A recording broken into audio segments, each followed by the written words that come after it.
Otto Warmbier. He was a promising young student at an elite American university who was arrested in North Korea. The offense? Trying to take a propaganda banner as a souvenir.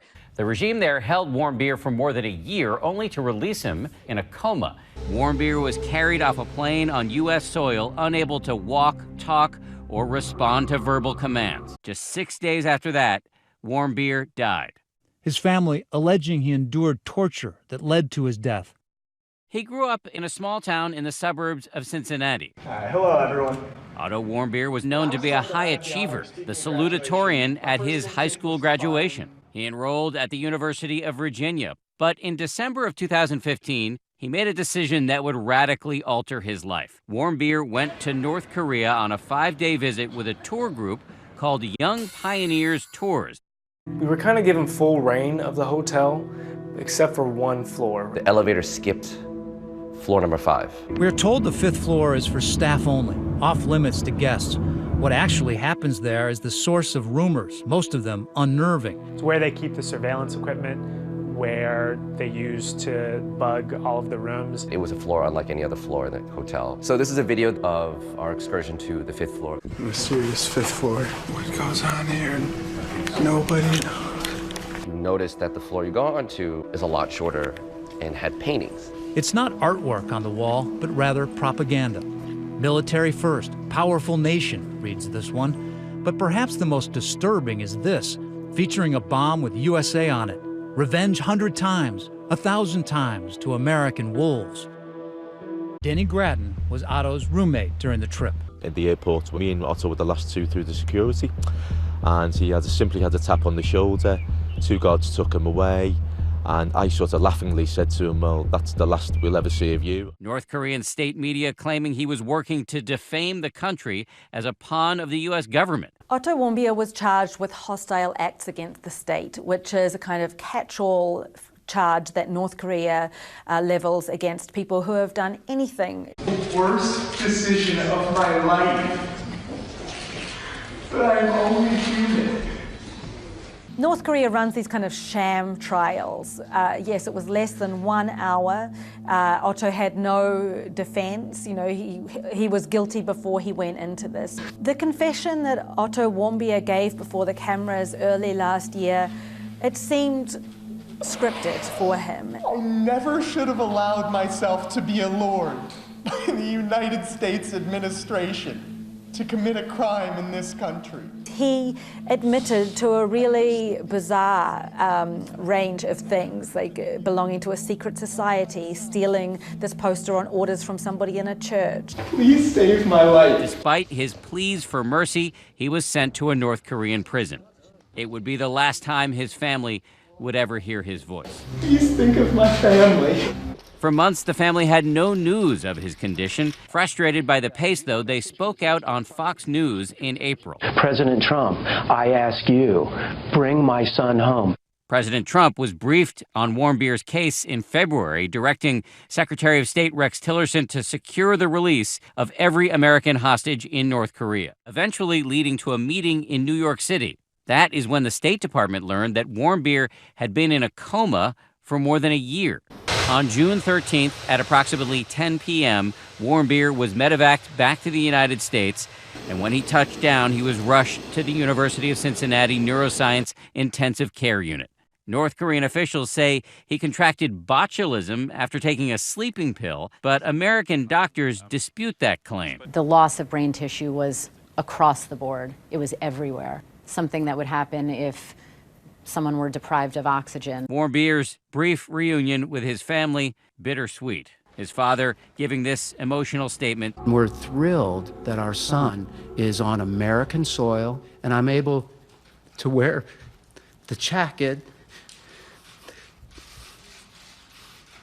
that he wore when he gave his confession. Thank you very much. President Donald Trump promptly weighing in. At least we got him home to be with his parents, where they were so happy to see him, even though he was in very tough condition. It's a brutal regime. Using the term coma for Otto's condition is completely unfair. Otto was systematically tortured and intentionally injured. Ms. Warmbier, if you don't mind, just Sure. tell me about the day Sure.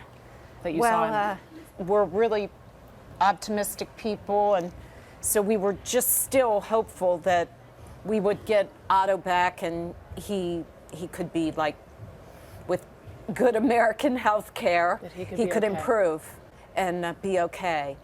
Senator Portman said he'll be home tonight, and I said to him, "Can you tell me how his brain is functioning?"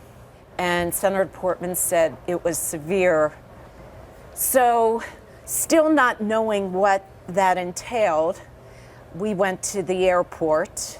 We were at a little private hangar and tarmac, and the plane landed. And I'll tell you what it was like when we met Otto at the airport. So we walked out to the plane. The engines are whining. It's myself, Cindy, Austin, and Greta. We climb the stairs to meet with Otto. Halfway up the stairs, we hear this loud, guttural, howling, inhuman sound. We don't know what it is. We continue up the steps. We get to the top of the steps and we look across in the airplane, and Otto is laying on a stretcher. He's strapped to the stretcher and he's moving around and jerking violently, making these howling, inhuman sounds. Greta and Cindy go down the steps. It's too much for them to handle. Austin and I walk over to Otto, and he's in this condition. He has a shaved head. His eyes are darting around they're as big as saucers. He's blind. He's deaf. He's got a feeding tube. And we kneel down and we hug him and try to connect with him, and he's a complete vegetable. There was no comforting Otto. This was horrible, and this noise he kept doing this. his hands and legs were Totally deformed.